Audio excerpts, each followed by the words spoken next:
A laugh that echoed too loud. The crowd around the tomb of the unknown soldier stood in respectful silence. Everyone except one man. A tall Russian tourist in a bright red jacket pushed his way to the front, smirking as he raised his phone. The sharp click of his camera seemed to stab through the quiet, drawing annoyed glances from the visitors. But he didn't care. He lifted his chin and scoffed loudly. "Come on, they just stand there? How hard is that? I could do this job in my sleep." Some people gasped. Others whispered for him to stop. It wasn't just the words, it was the way he said them, mocking, almost daring anyone to challenge him. The tomb guard, perfectly still under the blazing afternoon sun, didn't flinch. His face remained carved from stone, eyes locked forward, boots planted in immaculate formation. But the Russian tourist, his name was Mikhail, leaned in closer, waving his hand dramatically as if trying to make the guard blink. "Hey, robot man, what will you do if I make you break character, huh?" A hush fell over the entire plaza. Someone muttered, "He's asking for trouble." And trouble was exactly what he got. Because in the next seconds, something happened that made Mikhail freeze, made the crowd step back, and made even the boldest hearts tremble. It was something no one expected, especially not the man who came to mock. What happened next left him speechless. A sudden crack echoed through the air. The Russian tourist jolted. It wasn't a gunshot. It was the sharp, commanding stomp of the tomb guard's boot striking the ground with absolute precision. Gasps rippled across the crowd as the guard pivoted, turning his head with mechanical smoothness until his gaze locked directly onto Mikhail. His voice came out like steel being dragged across stone. Cold, powerful, unwavering. "Stand back." The words hit Mikhail like a physical blow. Every whisper, every rustle in the crowd vanished. You could almost hear the wind pause. Tomb guards are known for their discipline, years of training, perfection in every movement, and unwavering duty. They break silence only when necessary. And when they do, the world listens. Mikhail forced the laugh, but his voice cracked. "Easy, I'm just joking." But the guard stepped forward, just one step, yet it felt like the earth shifted beneath it. His eyes never blinked, never wavered. Another command thundered out: "Maintain respectful distance from the tomb." Several tourists instinctively backed away, but Mikhail found himself frozen between embarrassment and fear. He tried to shrug it off, muttering, "I didn't mean anything." But the guard wasn't finished. With perfect control, he pointed his rifle downward, not as a threat, but as a clear, unmistakable warning. The message was simple. This place is sacred. You will show respect. Mikhail swallowed hard. For the first time since he arrived, he had nothing to say. The air around the tomb felt heavier than before, thick with tension, thick with the weight of history.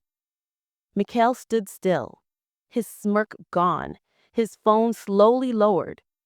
The earlier arrogance in his eyes flickered into something else: confusion, maybe even shame. But the guard didn't return to his previous position. He held his stance, chest high, boots locked, rifle angled with absolute precision.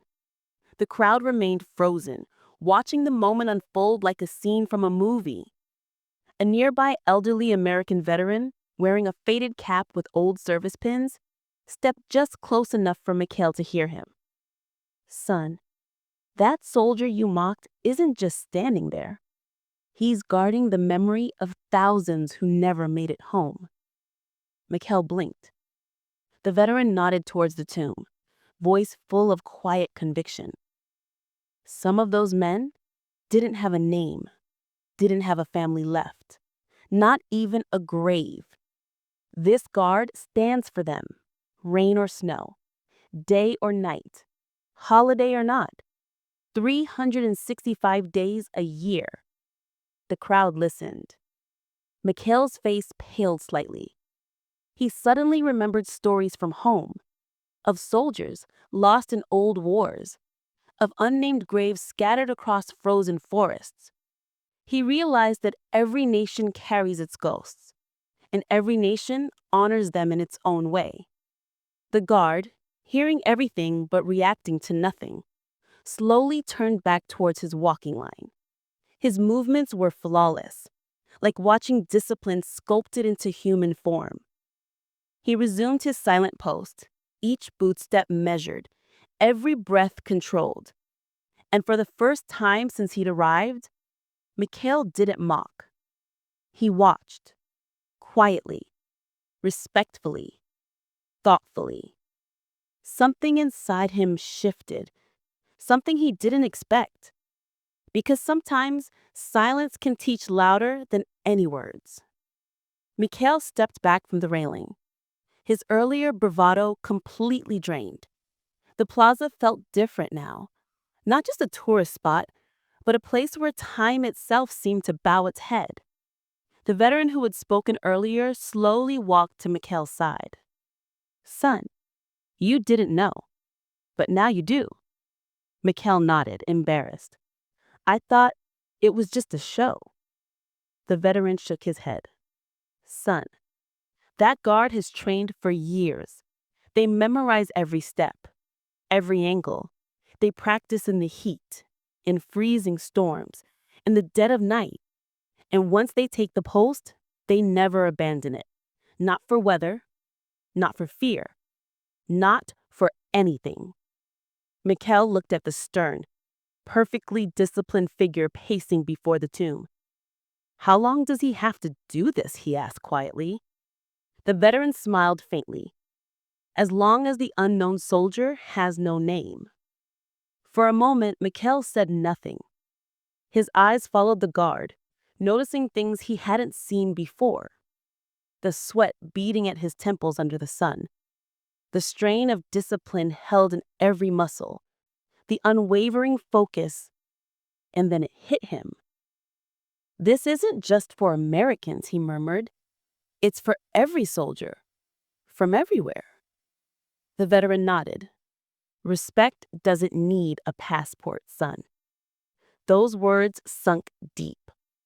Slowly, almost instinctively, Mikhail lowered his head, not because anyone forced him to, but because something finally made sense. The crowd around him stood silent, this time because they wanted to. No phones raised, no chatter, only the rhythmic click of the guard's boots and the whisper of the flag overhead. For the first time, Mikhail felt the weight of the place settle on his shoulders, heavy, humbling, and strangely grounding. He thought he came for sightseeing, but he realized he came for a lesson. And the lesson wasn't finished yet. The guard reached the end of his route, spun with flawless precision, and marched back towards the center of the plaza. His rifle rested against his shoulder, gleaming sharply under the afternoon sun. Then, something unexpected happened. As the guard passed near the front of the crowd, he paused, just for a fraction of a second. It was subtle. So subtle, most people missed it. But Mikhail didn't. The guard's eyes shifted, meeting his for the briefest heartbeat. There was no anger, no resentment, only a silent message that cut deeper than any scolding could. And then, just as quickly, he continued his route, boots clicking in perfect rhythm. Mikhail stood frozen. He felt something rise in his chest, something uncomfortable yet powerful. A knot of guilt, respect, and awe tangled together. His throat tightened, and for once, he had no joke, no smug comment, no words at all. He swallowed hard. The veteran beside him gave a small nod. "That look means you've been acknowledged, not punished, Not shamed, just seen. Mikhail exhaled shakily. "Does it always feel like this?" he whispered. The veteran smiled softly. "Only if you're paying attention." The ceremony ended and the crowd slowly dispersed. But Mikhail didn't move. Not for a long while. He stayed rooted to the spot, staring at the tomb, the symbol of sacrifice, of anonymity, of lives given without recognition. He realized something important. He hadn't just witnessed respect, he had learned it. As he finally turned to leave, the sun dipped behind the trees, casting a quiet glow over the marble tomb. He walked away slower than he arrived, his once bold steps replaced by thoughtful ones.